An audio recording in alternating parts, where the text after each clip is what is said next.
하나님 아버지께서 우리에게 장차 주어질 영광에 대한 소망을 주시니 감사를 드립니다.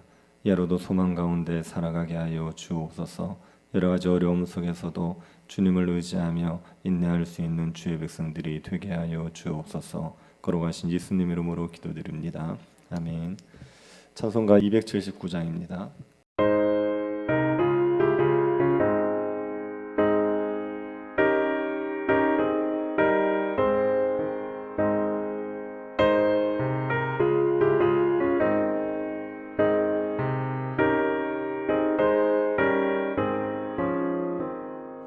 인내하신 곳에 주여 내가 비오니 죄인오라 하실 때에 날 부르소서. 주여 주여 내가 비오니 죄인오라 하실 때에 날 부르소서. 자비하신 보좌 앞에 꿇어 엎드려 자복하고 회개하니 믿음 주소서. 주여 주여 내가 비오니 죄인오라 하실 때에 날 부르소서.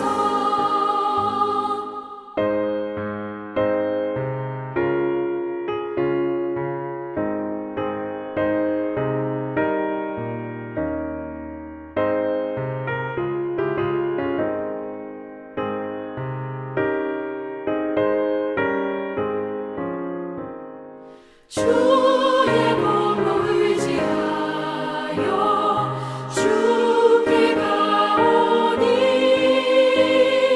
상한 마음을 고치시고 구원하소서. 주여 주여 내가 비오니 죄인오라 하실 때에 날 부르소서. 만복 근원 우리 주여 위로하소서.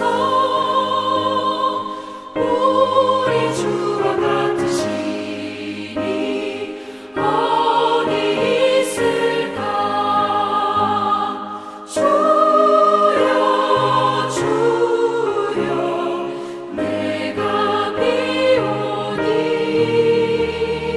죄인오라 하실 때에 날 부르소서.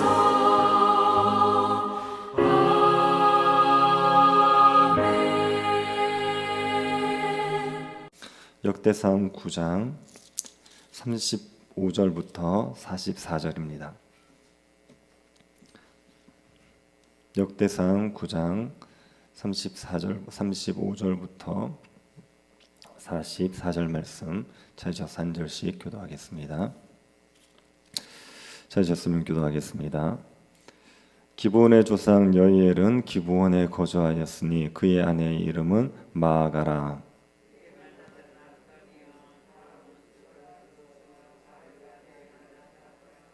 그 돌과 아이오와 스가랴와 미글롯이며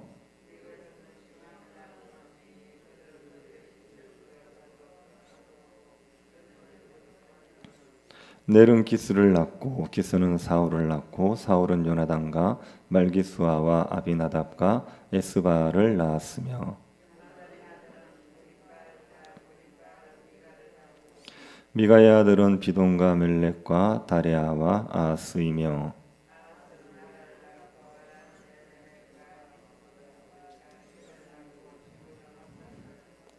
모사는 비느아를 낳았으며 비느아의 아들은 르바야요 그의 아들은 아사요 그의 아들은 아셀이며 아셀이 6 아들이 있으니 그의 이름은 아스리감과 보그루와 이스마엘과 스아랴와 오바댜와 하나니라. 아셀의 아들들이 이러하였더라. 아멘. 역대상 1장부터 9장은 이스라엘의 족보를 기록하고 있습니다. 이스라엘의 족보에 대한 기록은 포로에서 돌아온 이스라엘의 명단과 족보를 기록하는 것으로 끝이 납니다.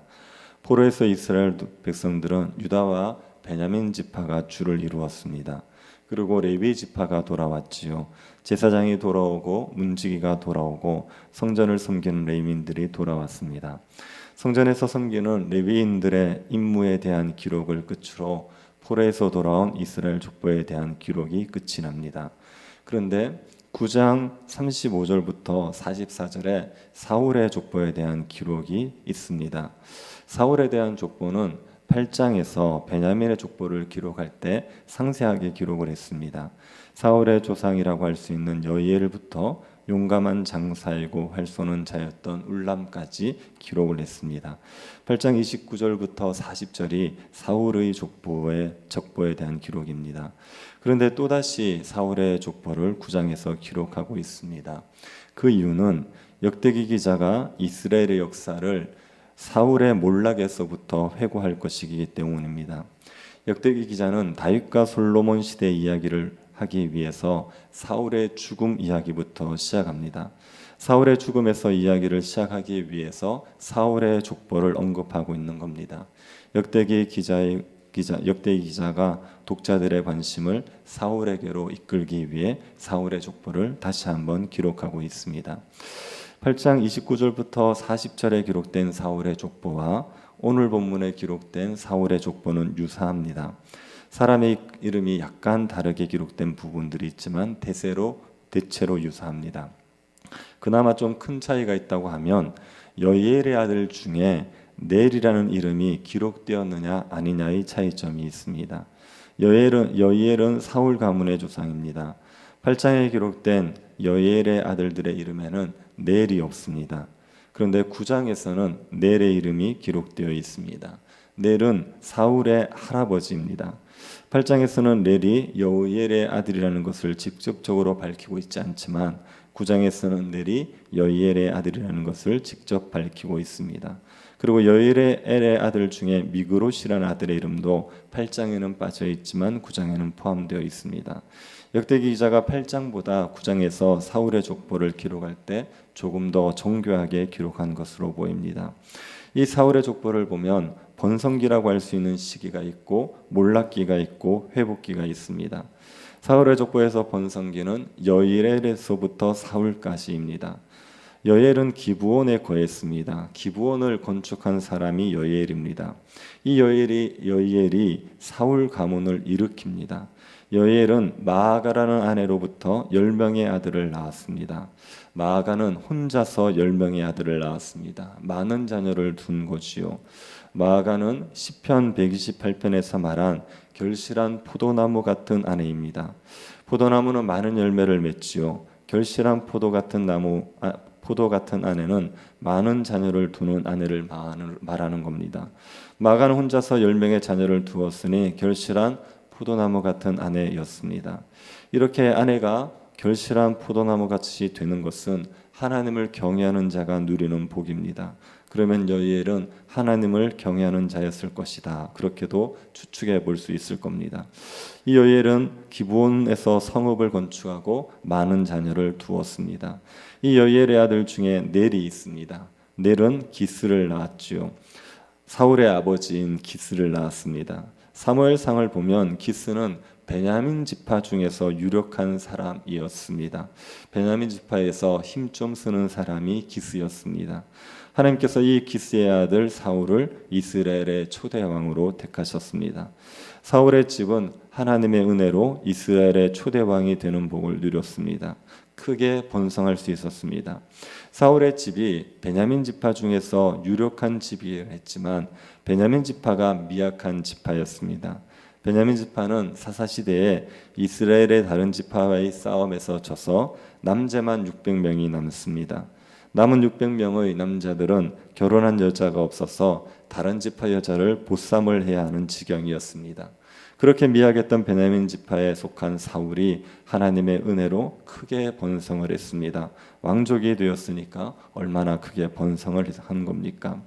이렇게 번성했던 사울의 집이 몰락하고 말죠. 사울과 사울의 세 아들이 블레셋과의 전쟁에서 한꺼번에 죽고 맙니다. 사울의 집이 한순간에 몰락해버리고 말았습니다.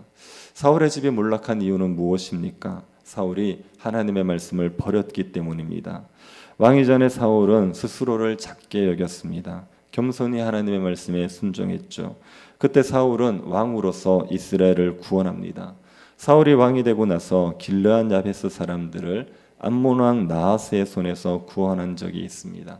사울이 스스로를 겸손히 낮추고 하나님을 존중할 때 하나님의 영이 사울과 함께 하셔서 이방 나라와의 전쟁에서도 승리하게 하셨습니다. 그런데 사울이 하나님의 말씀을 버립니다. 하나님께서 아말렉을 진멸하라고 하셨는데 그 말씀을 버리고 아말렉 왕과 아말렉 사람들의 가축 중에 좋은 것을 살려줍니다. 백성들이 원한다고 해서 백성들의 말을 들어주기 위해 하나님의 말씀을 버렸습니다. 그래서 사울이 하나님에게 버림을 받습니다. 그리고 블레셋과의 전쟁에서 세 아들과 함께 죽고 말지요. 사울의 아들 중에 막내 아들인 이스보셋은 그 블레셋과의 전쟁에서 죽지 않습니다. 살아남습니다. 그리고 오늘 본문을 보면 이 이스보셋이 에스바알 이렇게 기록이 되어 있습니다. 이스보셋은 사울의 뒤에 남아서 유다를 제외한 나머지 이스라엘 지파의 왕들이 됩니다. 그런데 이 이스보셋도 부하의 손에 암살을 당하고 말지요. 그래서 사울과 사울의 아들들이 모두 죽습니다. 사울의 집이 망한 겁니다. 하나님의 은혜로 번성했던 사울의 집은 하나님의 말씀을 버림으로 망하고 말았습니다. 하지만 사울의 집이 완전히 망한 것은 아닙니다. 사울의 아들 요나단의 후손들이 계속 대를 이어가게 됩니다. 요나단이 낳은 아들이 있습니다. 40절을 한번 보시기 바랍니다. 요나단의 아들은 무립바알이라. 무립바알은 미가를 낳았고, 요나단의 아들의 이름이 무립바알이죠. 사무엘서를 보면 무비보셋으로 나옵니다. 요나단은 죽었지만 이 무비보셋은 살아남습니다. 사울과 요나단이 블레셋과의 전쟁에서 죽었을 때 그 소식을 들은 사울의 집 사람들이 도망을 칩니다. 블레셋의 공격을 피해서 도망을 치려고 했던 것 같습니다. 이때 무비보셋의 유모가 무비보셋을 안고 도망을 치다가 어린 무비보셋을 떨어뜨려 버립니다. 그래서 무비보셋은 두 다리를 절었습니다. 이 무비보셋은 몰락한 왕족입니다. 그러니 죽을 날만 기다릴 수밖에 없습니다. 어떤 나라건 왕조가 바뀌면 이전의 왕조는 진멸당하기 마련입니다. 그러니 무비보셋도 죽을 날만 기다릴 처지였죠. 그런데 다윗이 이 무비보셋에게 은혜를 베풀어 줍니다. 무비보셋에게 사울의 지배 재산을 주고 사울의 종도 주었습니다. 그리고 자신의 상에서 함께 먹게 해줬습니다. 무비보셋을 왕자 중에 하나처럼 대해줬습니다. 다윗이 무비보셋을 선대한 이유는 요나단과 맺은 언약 때문입니다. 다윗과 요나단은 서로를 사랑해서 언약을 맺었지요.